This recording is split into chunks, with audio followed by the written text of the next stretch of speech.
मात्र देवेंद्र फडणवीसांकडून असा कोणताही निधी वळवला नसल्याचं स्पष्टीकरण। लाडकी बहीण योजनेसाठी आदिवासी विभागाचा निधी वळवल्याचा आरोप खोटा, फडणवीसांची प्रतिक्रिया। अर्थसंकल्पाच्या नियमाप्रमाणेच निधीचा वापर फडणवीसांकडून स्पष्ट। सत्तेची तहान भागली असली तरी गटारातलं गढूळ पाणी कोणी पित नाही। अजित पवारांसोबत जाण्यावरून राऊतांचा सुळेंना टोला। महासागरात इतक्या लाटा आहेत की आधी गेलेल्यांनाच स्थान शोधावं लागतंय असंही वक्तव्य। नरकातला स्वर्ग पुस्तक फडणवीस आणि राज ठाकरेंना पाठवलंय, संजय राऊतांची माहिती। तर एकनाथ शिंदेंनाही पुस्तक पाठवून लढायचं कसं ते सांगितलं। मोदी शहांनाही भेटून पुस्तक देणार असल्याची राऊतांची माहिती। शरद पवार जय पराजयाचा विचार न करता सातत्यानं काम करत राहतात। इंडियन एक्सप्रेसच्या कार्यक्रमात मुख्यमंत्री फडणवीसांकडून पुन्हा एकदा शरद पवारांचं कौतुक। भाजपचे सगळे निर्णय धोरणात्मक असतात, त्यामुळे शरद पवारांचं कौतुक करण्यासाठी फडणवीसांनी दिल्लीतून परवानगी घेतली असेल, संजय राऊतांचा खोचक टोला।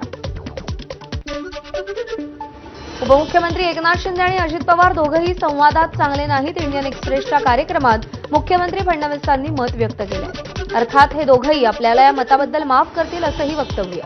टक्केवारीवाल्यांनी बदनामीचं काम करू नये, हॉटेल खरेदीवरून संजय राऊतांनी केलेल्या टीकेला संजय शिरसाट यांचं प्रत्युत्तर। तर मराठी माणसानं उद्योग क्षेत्रात उतरायचं नाही का असाही सवाल। नाशिकचे ठाकरेंच्या शिवसेनेचे उपमहानगर प्रमुख बाळा दराडेंनी राहुल गांधी यांना इशारावजा धमकी दिल्याप्रकरणी काँग्रेस पदाधिकारी आज नाशिक पोलीस आयुक्तांची भेट घेणार।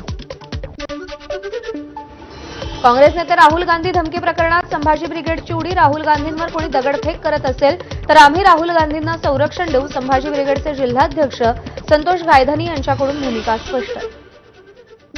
एकनाथ शिंदे मुख्यमंत्री असताना दिंड्यांना अनुदान दिल्यानं मोठी मदत, रवींद्र महाराज हरणेंचं वक्तव्य।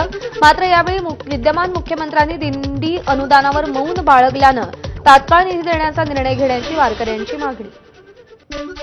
रुग्णवाहिका नसल्यानं रस्त्यावर प्रसूती झालेल्या महिलेची जिल्हाधिकारी आणि आरोग्य अधिकाऱ्यांनी भेट घेतली। यावेळी सामाजिक कार्यकर्त्या प्रतिभा शिंदेंनी संतप्त जिल्हाधिकाऱ्यांना धारेवर धरलं।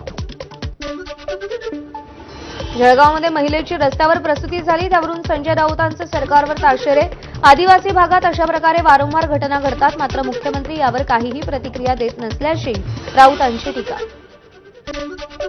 यवतमाळच्या आर्णीतील कारेगाव पारधी बेड्यावरती मूलभूत सुविधांचा अभाव, रस्त्याअभावी रुग्णाला झोळीतून नेण्याची वेळ। याआधीही 12 वर्षीय चिमुकलीचा वैद्यकीय सेवा वेळेत न मिळाल्यानं मृत्यू, प्रशासनाचं मात्र दुर्लक्ष।